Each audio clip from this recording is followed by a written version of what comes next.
Girando os assuntos aqui, um importante é o preço da soja, que no Mato Grosso, por exemplo, já perdeu o patamar de R$100 por saca. O Instituto Mato Grossense de Economia Agropecuária indica que nessa semana o agricultor que tinha o produto disponível chegou a comercializar o grão por R$93 a saca. No acumulado de janeiro, o preço da soja no estado caiu 19%. Saiu de R$ 118,79 para R$ 95,88 no fechamento do mês. Essa queda expressiva chama atenção e aprofunda, obviamente, a crise que o setor está enfrentando. Em um levantamento realizado pelo CPE, tivemos a indicação que o produtor deverá fechar a temporada 23-24 no negativo. O Hora H do Agro teve acesso com exclusividade ao estudo que foi apresentado ao Ministério da Agricultura por entidades que representam o setor.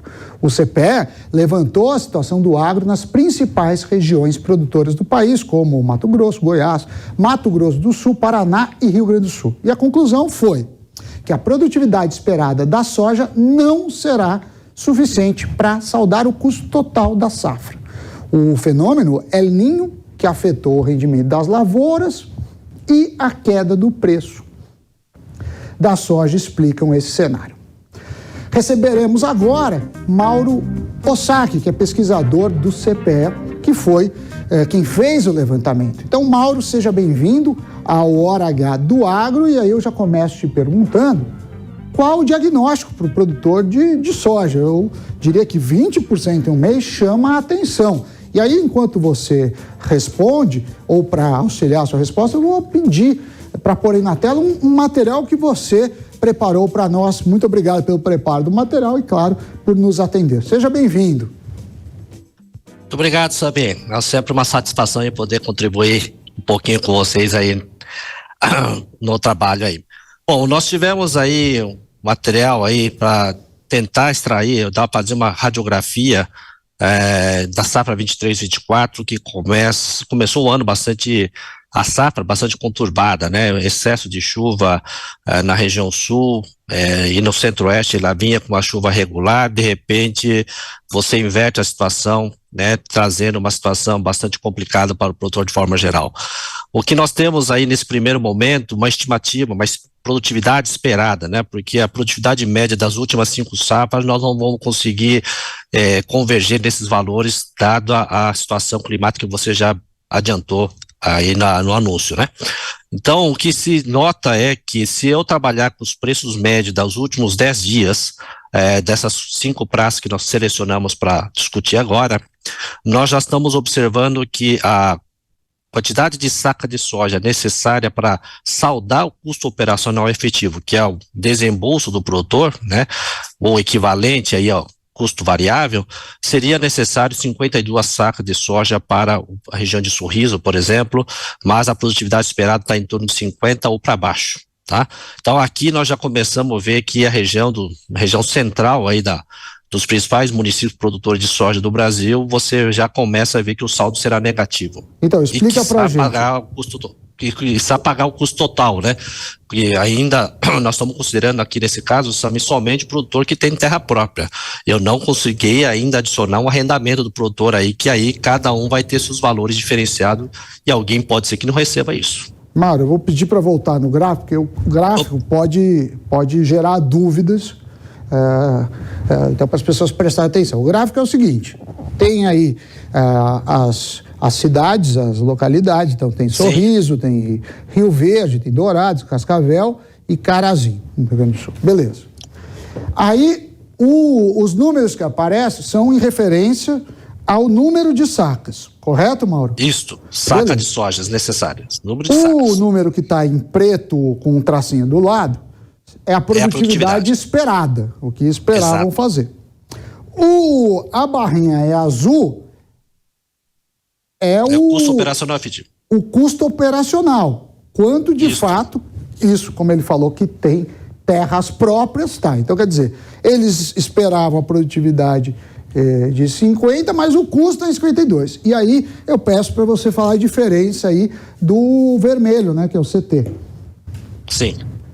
A diferença, no caso aqui se você pegar a diferença de 52 para 73, nós estamos aí falando quase 20 sacas de soja, que é o que faltaria para fazer todo o pagamento da depreciação, do juro sobre a terra, né, do custo do investimento que ele tem de capital investido, mais o custo oportunário da terra, né, economicamente falando. E é quando nós consideramos o valor do arrendamento, que entra como desembolso do produtor, aí não estamos contabilizando nesse caso. Entendi. Então, se pode ser de 14 sacas de soja até 20 sacos de soja, e no caso de Rio Grande do Sul, até 25 sacos de soja. É preocupante, então, nesse caso, é preocupante, né? Mas, pelo que eu entendi é o seguinte, o azul, você me corrija se eu estiver errado, é o custo direto operacional. Exato. O vermelho é porque não tem só o custo operacional, você tem máquina que deprecia. Se Exato. Você pôs 1 milhão lá para produzir, você está deixando minimamente de ganhar pelo menos a taxa de juros, então é para o negócio se pagar. Então, Exato. O que você está me falando é que nessas regiões, pelo menos estudadas, com essas premissas, o produtor vai ter prejuízo. E aí vem a questão, olhando isso, o que o produtor deve fazer? Porque uma das alternativas é falar, ok, esse ano eu vou ter prejuízo, mas eu recupero depois. Outra coisa que pode acontecer é ele falar, não, eu não vou trabalhar para ter prejuízo, então nessa safra, nesse período eu vou me retirar e vou voltar depois. Claro que se tiver isso, você vai mexer também na oferta, podendo até mexer em preço. Então, o que acontece? Tem a impressão que é a primeira, né? O produtor continua olhando mais o futuro, mas queria nas suas palavras, que é quem conhece do assunto. Sim.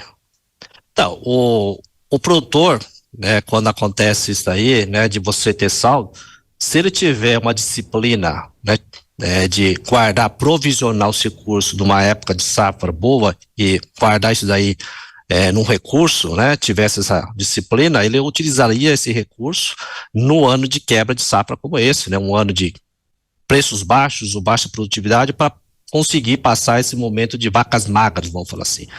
Mas, em geral, o produtor é que ele pega esse recurso, ele capitaliza, ele pega, compra troca de máquina, compra terra, ele usa esse recurso para aumentar mais ainda em termos de tecnológico, para continuar competitivo. E ele fica com esse capital aí empatado, né? E aí, quando ele enfrenta esse momento, ele fica descapitalizado. E aí, como ele não tem muita opção de não ter outra alternativa, ele acaba prorrogando a dívida e, novamente, levantando uma próxima safra para tentar pagar o atrasado, né? Então ele vai renegociar, vai para a próxima temporada pagar o débito passado e aí vai criando aquela bola de neve perigosa, né? Muito perigosa. Se você tem uma safra e você recupera, ok, mas se tiver 2 safras de frustração, que é o caso do Rio Grande do Sul no ano passado, você já começa a ver uma situação bastante complicada. Ainda mais nos juros brasileiros, que mudamos essa semana, mas temos a segunda maior taxa real de juros do mundo, ou seja, a taxa descontada da inflação. Mas antes de encerrar, a gente falou da soja, mas você também preparou um material para o milho. Como que está o setor do milho? Também me parece que vai ser um ano difícil, um ano desafiador. Você pode comentar? Acho que o gráfico já está na tela, Mauro. O gráfico é muito similar, a mesma lógica, né, que nós fizemos para a soja, só que a milho segunda safra está em andamento, então muitos nós estamos iniciando esse plantio agora e já até comentei, né, que já estamos queimando a largada em algumas regiões, né, o preço do milho vem caindo muito, veio caindo muito ao longo de 23, embora os custos, né, venham ajustando ao longo do ano de 23, mas não o suficiente para você ter, né, mesmo com o nível de produtividade média da região, você não vai conseguir saldar o custo operacional efetivo. Então, por exemplo, em Sorriso, que é necessário 113 sacas de soja para você pagar o custo operacional efetivo, numa média histórica de 114, né, de sacas de soja, você está zerando a conta, né, praticamente agora nesse período. sendo necessário para pagar todo o custo total, né, 154 sacas de milho para pagar isso daí. Então essa região mais remota que nós temos, a região do Sorriso, eu sempre falo que é a região tem o custo do milho mais barato do mundo, só que para você tirar esse milho para colocar no porto, você tem todo o custo de transferência, né, para você atender o mercado internacional. Então esse é o desafio de uma região mais remota, que é o caso de Sorriso, Mato Grosso, assim como você caminha para uma região oeste do Paraná, que é uma região importante também, produtora do Paraná, que é o segundo estado mais importante na produção desse milho, segundo a safra, você vê que ela está muito próximo, né? O custo seriam 84 sacas de milho para pagar o custo operacional efetivo, e historicamente nós estamos próximo de 89 sacas. Então ela está muito perto da margem, ou seja, não tem muito espaço para errar. Qualquer, né, uma estiagem que possa acontecer no mês de abril, por exemplo, você já rapidamente você vai ter um recuo na produtividade, e aí novamente tendo problemas para saldar o investimento que ele fez para a segunda safra, que já não foi muito positivo na safra passada. Olhar os problemas climáticos, né, e a gente fica, obviamente, à deriva, mas o que poderia ser feito é o governo ter um investimento talvez mais brutal em infraestrutura, seja diretamente ou com concessões, porque isso poderia baratear esse custo que você falou de transporte e armazenagem. Mauro Ozaki, que é pesquisador do CPE, muito obrigado pela sua participação aqui no Hora H do Agro. Obrigado, Sami, sempre à disposição.